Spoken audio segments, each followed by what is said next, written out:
Hello, hometown. Hope everyone's doing well today. Gonna go over how we get a client set up on a search. We want to do this with some detail in here to make sure that we are not looking at any trash and get rid of some stuff on here. Quickly gonna run you through how we get up a kind of a pretend buyer set on up. So the couple that we're talking about here is from out of town. They're gonna be working in Innsbruck. They want to be around the Glen Allen or the Hanover area, and we're going to kind of work on getting their search narrowed down and dialed in to make sure that we're looking at the proper stuff for them. So this is how we're going to do that. Please follow along. Got any questions, you can probably email me. All right, have a good one. Here we go. All right, we're going to start with the search up top here, and then once my mouse starts working, you got to be kidding me.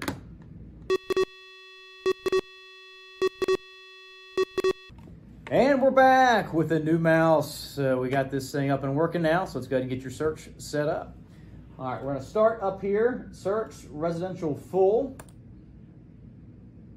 All right, and for our search purposes, what we're going to do is go ahead and select coming soon and active. That way we don't miss anything that's coming up on the market. Just let your clients know that we cannot get into anything that's coming soon, sometimes up to 21 days prior to it hitting the market. So just be aware of that. Let them know that we cannot see it, we cannot get in early. That is violation of rules. So once that thing goes live, you can check it out. But as you start the search off, the big thing is when you're meeting with clients, we want to make sure they've already been pre-qualified. If they've not been pre-qualified, please get them with one of our partners over at Town First Mortgage and get them all squared away. We need to know how much we can afford before we go out there and start looking. So for this purpose, these buyers are going to be pre-qualified up to $475,000. So we're going to set their search from $350 to $450 because they have not seen anything under $350 that they've been looking at online that they'd be interested in. And now the keyboard's not working, so let me get this straight.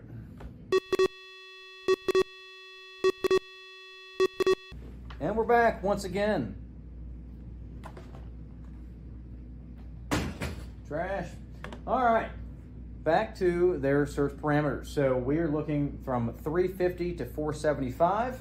So we're going to get that typed in up top here. And next we're going to ask them what their preferred minimum number of bedrooms and bathrooms they are okay with. For this search, we're going to go ahead and do 4 or more bedrooms and at least 2 full baths. Okay, we'll actually do 2.5, just so I can show you. On here, you actually do 2.1, because sometimes there can be more than 1 half bath in a house. So that's how you'll do that. So that essentially means 2.5 right here. So we have active and we have coming soon houses between 300 and 475. They want at least 4 bedrooms and at least 2.5 bathrooms. They've also mentioned that they're in a house that's 2,000 square feet right now, and that is probably a little bit on the small side. So they're going to want to look for something at least 2,000 or more square feet. Okay, so we'll go ahead and add that in here now.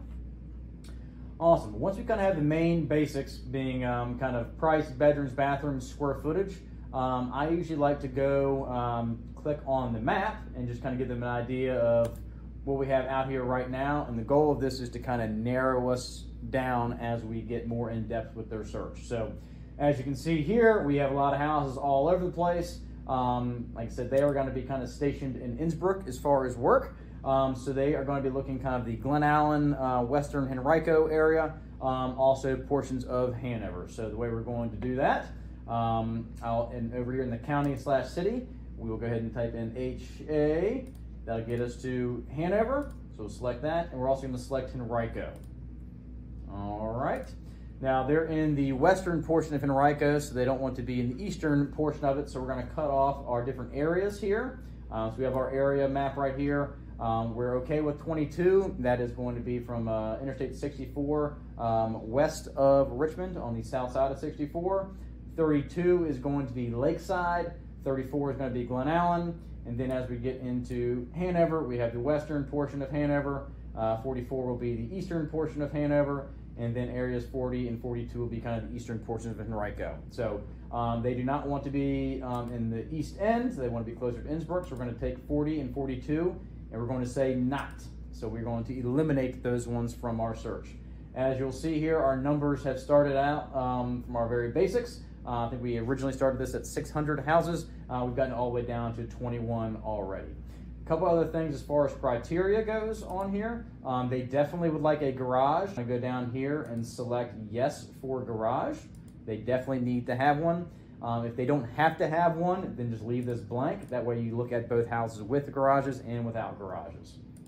Okay, so for this person, we'll say yes to that. They've also mentioned they've had bad experiences with old homes. So they'd like to try to focus their search on houses that were built in the year 2000 or newer. So we can go back up here. We'll say the year 2000 or more. So it's going to be newer than 2000. And that brings us all the way down to 8 matches. So we're getting kind of low here on this. We want to make sure we still have stuff to see. So we don't want to get too much more detailed on it. But I do want to show you guys some stuff on the search here today that we can help eliminate houses by. A big one is style. Any sort of style house they definitely do not want to be in. Oftentimes on this, I'll get clients that don't want to be in split foyers. That's where you walk in your front door and you can either go upstairs or downstairs, or up and down. So you go either way. Some people don't like that. Those are popular in the 80s. As well as tri-levels will sometimes be one that people do not like. I've also had people not interested in ranchers. Keep in mind with this, it is what your clients' preferences are. Trying to put words in their mouths. If they don't know the different styles of houses, now is a good kind of educational time to talk to them about that a little bit. But for this purpose, we're going to go ahead and eliminate split foyers and tri-level, quad levels. So we're going to take these ones out. So we're going to select not on here. That way, and you'll see our number did not change down here at the bottom. We are still 8 matches. So just with this, now houses that are split foyers or tri-levels or quad levels will not pop up in their search. So that kind of eliminates the stuff that they don't like. That way they don't have to sift through houses they don't want to look at. Okay, we want to simplify this process for them as much as possible. So now that we have that done, they definitely want to be single family, not a condo or a townhouse. So we'll go ahead and select that. It doesn't change anything here. That just prevents townhouses and condos from being sent to them. So on here. A couple other things, we can do school districts. Like I said, they're in Innsbruck for our purposes here today, so maybe Mechanicsville High School may not be where they want to be, so we'll go ahead and eliminate that from their search as well. Okay, there we had 1 match there, so that brings us down to 7 matches. One other thing, types of siding. Siding for me is a big sticking point. I come across houses all the time that are hardboard siding, also referred to as clapboard. I like to eliminate those if we can from searches. Also, if they're not very handy, they don't want to put a ton of upkeep into houses. You know, a wood-sided house, sometimes a cedar-sided house, maybe things they want to avoid. Our maintenance-free types of siding are going to be aluminum, believe it or not. Don't have to do anything to it. It's old, maybe dinged and dented a little bit like that, but it does not rot or rust. Aluminum. Brick is obviously a good one. Brick veneer is just going to be kind of the brick facing on the front. That one is fairly maintenance free. We also have hardy plank, which is the new version of hardboard siding. It's made out of cement fibers, so it does not rot. We also have stone in here. I like to throw that in every now and then. There will be one that has some stone. Maybe a front facade of the house will have some stone to it, so I want to include that too. And then we also want to have some vinyl houses in here as well. So we have those ones selected. So only houses that are vinyl, stone, hardy plank, brick veneer or brick, or aluminum will pop up on their search. If it's one of these other ones that is not selected, asbestos, asphalt block, so on and so on, they will not be included in the search. So we want to try to get this stuff eliminated or selected to try to narrow down what they're looking for, okay? Awesome. So now that we have this, I just want to show you guys a few other items that we can add to our searches. We have some additional fields here. You can add or remove them up top here. And there are a million fields to select from. So some ones I have selected, you can see over here, waterfront, price per square foot. I used to use this a lot when I was looking at foreclosures with investors. Try to find things with low price per square foot. Usually meant they had pretty good ability to be flipped. Or there could be some investment opportunity there.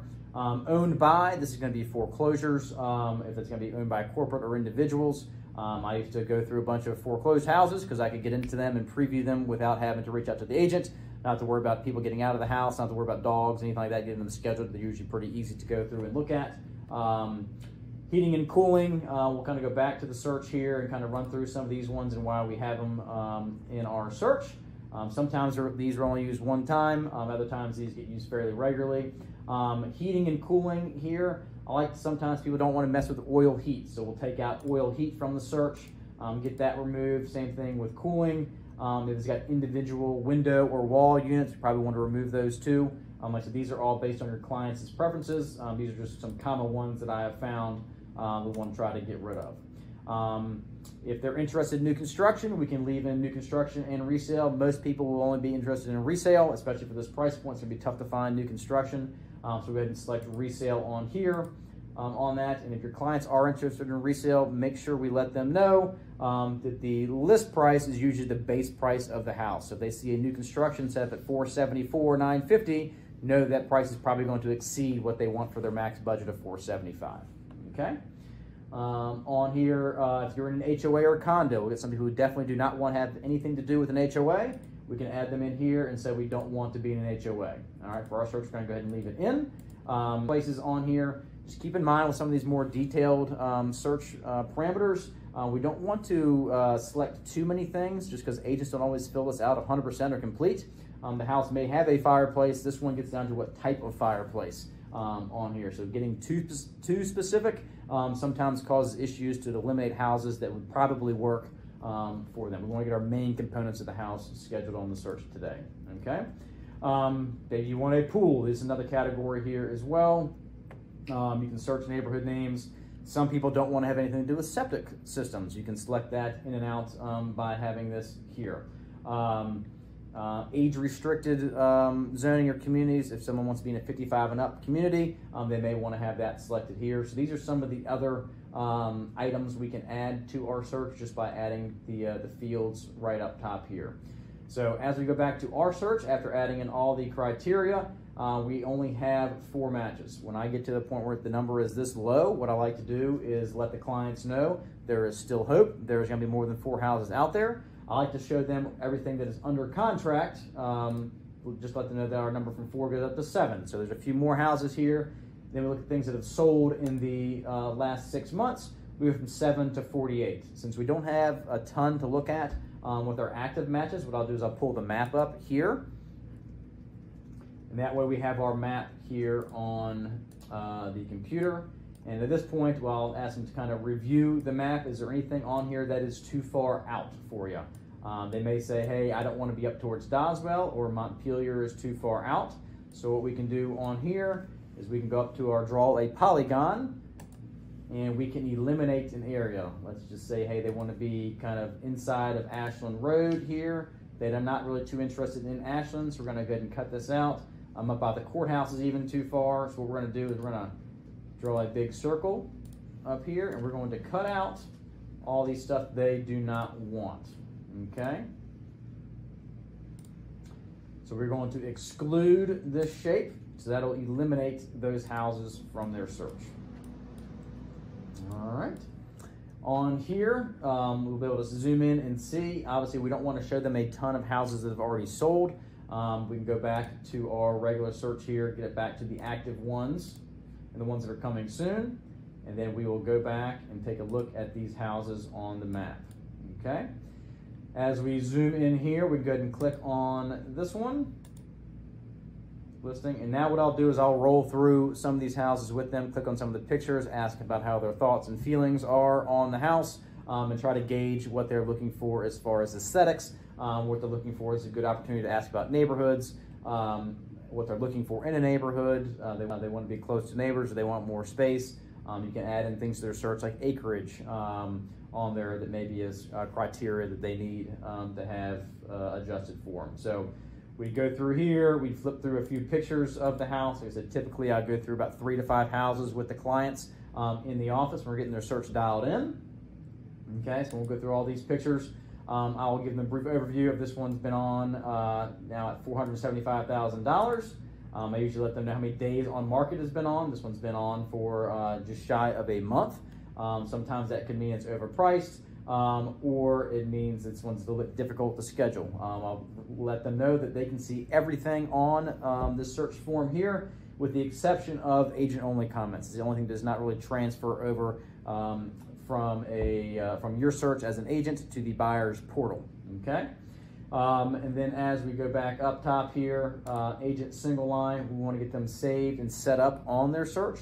What we'll do is we will make sure we have these ones selected here. We'll go to our Save tab. We want to create a new auto email.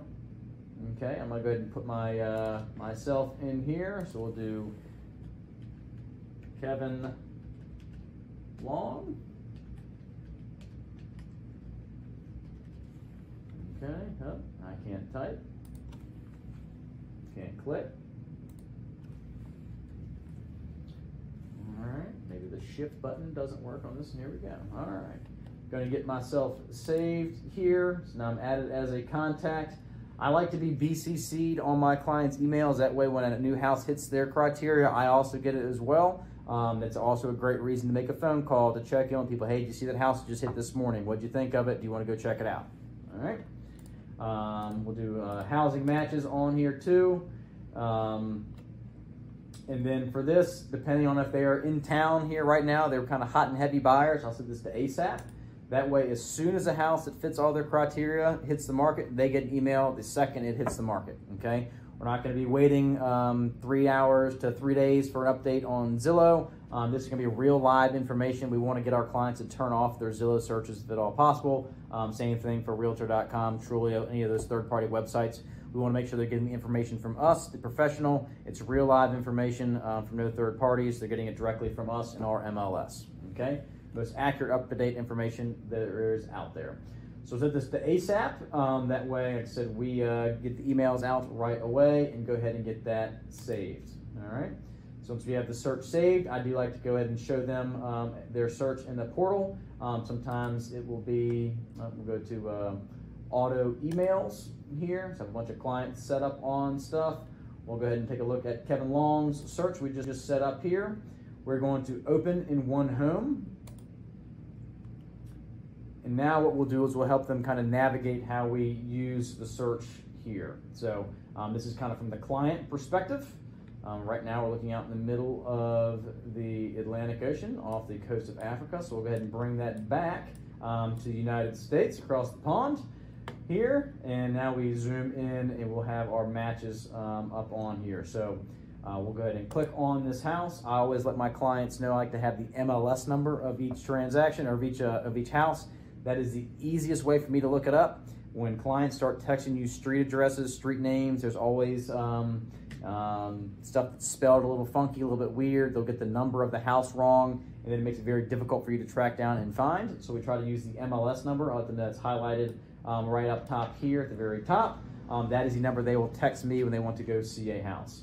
I'll also let them know that you have your criteria for sorting here. We have the thumbs down button. So if they do not like a house based off of the aesthetics of it or potentially off of the location or neighborhood, if they don't like it, they go ahead and click the thumbs down button, and that will, I'm in agent preview mode, so it won't let me do it right now, but you'll let them know. That will kind of categorize it for them. If they have a house they like, they can select the heart button. I always let my clients know that I can see what they like and dislike on their search. Just because they like it does not mean that I know they want to go see it. Please still reach out to me directly to go check it out. But this gives me a pretty good idea of what they like and what they don't like. I also try to let them know that way if I know what you like and what you don't like. If we have somebody else in the office or somebody on our team that has a house that's coming up that fits their kind of needs and criteria, if I know what they're looking for, I can hopefully get them into the house prior to it going on the market. So I'm always trying to look out for our clients and do our best to serve them, make sure they have everything they need. So, so we have this one here. We'll flip through a couple pictures just so they know how that works. Same thing up here, request a tour. I have the clients reach out to me directly on that instead of clicking anything through here. If you want to set it up differently, you're more than welcome to. This is what's worked for me. I also like to click on the map just to give them an idea how to use this. Most people know how to use Google Earth, but I think it's a really good refresher. I let them know. I like to check out the satellite view. I think that's a good view to see on. That way you can kind of see how close you are to other neighbors, how close you are to woods, how close you are to major intersections and roads, railroad tracks, power lines. You can use this as a good tool. Nothing beats driving around and going to look at the property in person. If your client has the ability to go drive by, past the house, through the neighborhood, around the surrounding areas, prior to setting up a showing, I always think it's a good idea. I can't tell how many times that I've shown up to a house and the next door neighbor's house looks like a junkyard. Clients aren't interested anymore, and now we've just wasted clients' time as well as the seller's time on that one too for a house they're not really interested in. So make sure we're spending good use of time. Ask your clients to do some due diligence ahead of time. Okay, so you'll see on this one we can zoom all the way in. We got a corner lot. Looks like their neighbor has a fenced-in backyard, potentially us as well. On here we have some woods over here. You're right in kind of the heart of Glen Allen, close to shopping. Virginia Star Commons up here. This is also a good opportunity to point out where some points of interest are to your clients if they're not familiar with the area. And give them some areas to go drive around and check out where they may be shopping for food, if they were to live in sort of these locations, whether it's to do around for entertainment, the movies, things like that. Try to point out some of those good things there. All right. Back to our portal, bedrooms, bathrooms, square footage, how long it has been on the market, will all be listed right here. Features of the house, when it was built, how big the lot is, heating and cooling information. We have some HOA information here as well. Then we have a few other drop-down boxes I won't jump into a giant detail with, just kind of a breakdown of some more details on the house. Building features, similar, some of this is a little bit repetitive. We're in public water, public sewer here, not well and septic. We are a resale house built in the year 2000. We do have an HOA here. The information will be listed down here at the bottom. Other facts and features, a little bit of history on the house, some tax record information, legal information for them to go look at. School districts will be listed down here. Remember, we cannot talk about schools. They need to do their own research on their own. We cannot advise them based on school districts. So just make sure you do some research. Tell them the best way is to probably reach out to people directly in those school zones rather than doing their searches online. If you're doing them online, nobody really has anything good to say about anything. So direct them to talk to actual people in these locations and areas. As you see, school ratings here, 0.1, that's probably not great, but this is also the internet we're talking about here. So I said always reach out to people in the community if at all possible. Okay, so we have some of that. No open houses upcoming on that. Always try to let clients know if you want to go to an open house, you're more than welcome to. But when we leave the meeting, when we set up our search with our buyer rep, we make sure we have that buyer agreement signed prior to them going to look at any houses. If they want to go buy an open house, you can just let your clients know that, hey, I'm working with a realtor. Thank you, was here to check out the house today. And then that realtor won't bother them and pester them with a bunch of questions, okay? So that's how we essentially get a search set back up. So we'll kind of turn them loose after that. We do have the favorites tab up here. We don't have anything selected because it's a brand new search, but you will be able to have the ones you like and the ones you don't like will be listed up top here. So if they have any questions on that, they should be good to go. But that's how we set up a search here on MLS. If you have any questions, you need to talk to me or an experienced agent in your office. It is very important to get these searches detailed without doing too much detail to make sure we're still getting stuff out to our clients. We want to definitely limit the stuff they do not want. So we want to ask a lot about things that they're not looking for in a house just as much as if they are looking for, okay? That's how we get the search set up in great detail. Hopefully it'll keep you from going on a wild goose chase to look at a bunch of different houses. If you get somebody set up on a search where they have 100+ houses, we really need to refine that and narrow it down. That just becomes information overload for the clients. So we want to try to narrow that down as much as possible for them up front to save you a lot of time on the back end. But thanks for joining here today. If you have any questions, like I said, reach out to myself or an experienced agent in your office. Be glad to help out. Have a great one. Go sell something today.